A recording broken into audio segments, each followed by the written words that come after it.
7/01/2026, start of the new year. Finished a good little run actually then.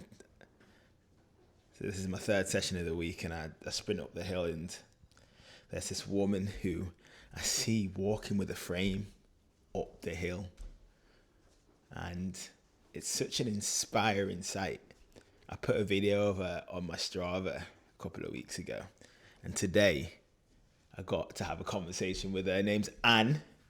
She's in her 70s, and she walks 6 kilometers a day with that level of mobility.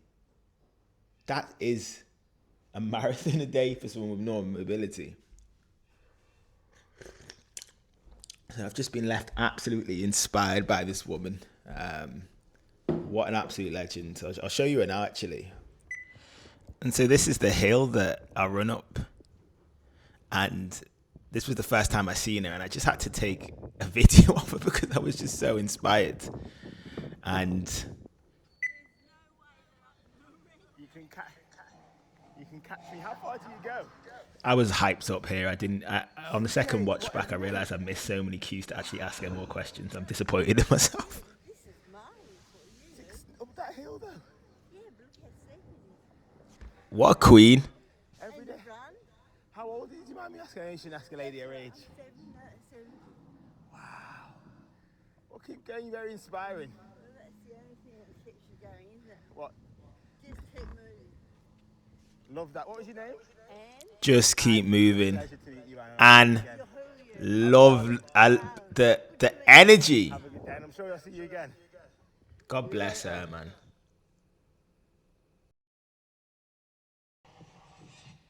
Yeah. So I finally got a bike. This is the bike that I got.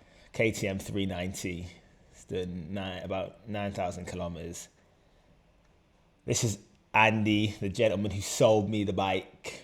Got it off Facebook Marketplace, and some scratches on the tank there. And the clip initially at the start of this video was the Ninja 250 that I had a look at. That was 5,000 Australian dollars they were looking for, but it was 2012. Had like 1,000 kilometers on it, but it's just pointless. Like I just need something to ride around with in a half decent engine.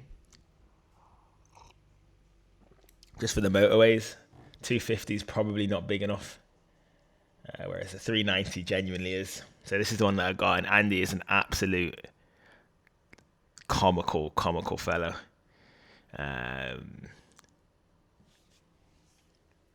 So yeah, gonna smash that and use it as my primary form of transport. There's a couple of issues that I've encountered now. I've got it and I've been riding it for a week. I've got to pay an additional registration for it, like a licensing. It's called the Rego. You gotta do that in 7 days. That's gonna cost me a couple of, maybe like $250, depending on how many months I do, which is annoying. It needs to be serviced, which is annoying. I'll probably try and do that myself, because the men in Australia here are men. When I asked him when the last service was, he looked at me in shock, as if I was even bringing it up. I said to him, "Oh, when's it next need to be serviced?" And he went, "Oh, around about now." And he was like, "But you can do that yourself." That's what he said. And I was like, "Can I?" I was like, "I guess I am now." So that's going to be a new little adventure for me, because I only really need to use the bike on weekends anyway, when I need to go further up, maybe to Perth and down south to Margaret River. So that is exciting. There was a weird dynamic when I first met not even the first, but the first bike negotiation, or the first bike I had to look at, that Ninja 250, between the dude and his bird. His body language was just off. He was just shut down, not interacting. I understand it's her bike, but know your position, know your place. She kept looking at him for reassurance, and it just kept distracting me. And he didn't let me ride the bike, which was annoying. And I know it's a common norm here to not allow people to ride the bikes that they go into view, just in case of damage or theft.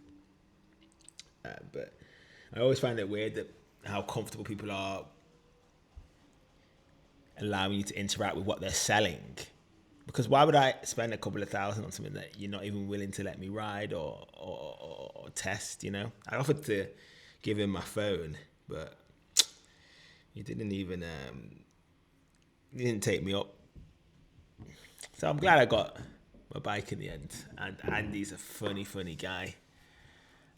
I've got this little interaction with him. And he started explaining to me about a doctor that he knew. I'll put it in the clip now. Yeah, it'd be good.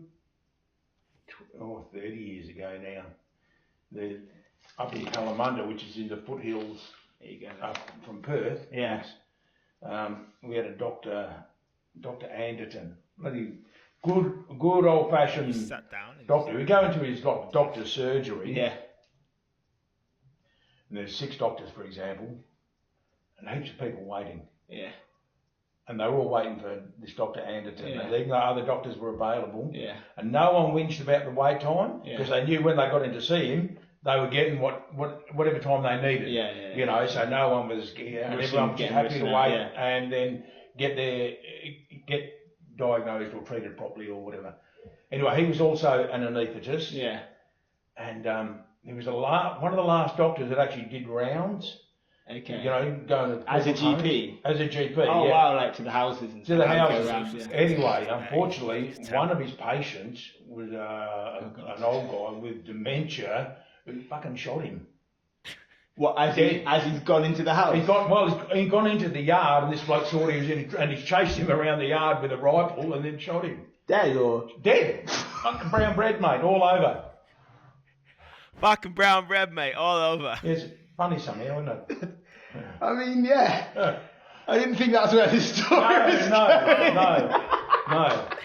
I don't think they do many home calls anymore. Yeah. You know what, when you started saying that call, I'm like, oh, they should bring that back. Yeah. Once you've got to the end. Oh, yeah. Maybe they should leave that. Yeah, just leave it. That's so funny, and I just, as you can see, I checked up on to see if he was legit, the story, and it fully checked out. And when people are socially flexible, it makes you more comfortable with just bringing up the truth to them. So here, he's got my phone, and I did a background check on the vehicle before I purchased it, and it had what seemed or what looked to me to have 2 times it had been written off essentially, and he only told me that it was 1. However, what he's explaining to me now is that it's not actually 2 separate distinct events. It was just one where it's been deregistered, and then one where it's been registered and inspected. So they're sort of 2 separate events with 3 nodal points. The initial write-off / deregistration, and on the second, the re-registration and the inspection. So even though I felt like we had some half-decent rapport, we were still hashing out the intricacies of the deal, which is, when people are competent, it makes you comfortable. Do you know what I mean? Like, yeah, but interesting characters that I've met. I can't even. It's such an inch in a world. The world's so crazy right now. The US has essentially taken over Venezuela. I mean, oil is being pushed as one of the main driving forces and rationale in drugs, but it's definitely rare earths and rare minerals in the context of the AI race. I mean, the fact that China bottlenecked them and throttled them during that trade war that Trump initiated, and they kind of realized that they had absolutely nothing to give and to produce. So the United States is mobilizing against a sovereign nation very close in proximity to its borders. What's going on in the Middle East is still going on in the Middle East. The price of eggs is £1 million. No one can get housing. And I'm in Western Australia having a good chat with an old school dude trading bread, physical bread, for a motorbike, having a laugh. It's like, what are you doing this life for? What are you doing this life for? But yeah, it's been interesting. Catch up. That's the predominant thing. Move into my new place tomorrow. So I'll give you an update. Here's a croissant and some coffee. And I'll let you know how that goes. I've got a couple of tasks to do today. Got to get a bite lock. Got to cook for the rest. Well, cook some of the food before I leave the premises. And continue organising this invited stag, or have a look at some couple more places. People, enjoy life, chill out. No one gets out of here alive. See you in a bit.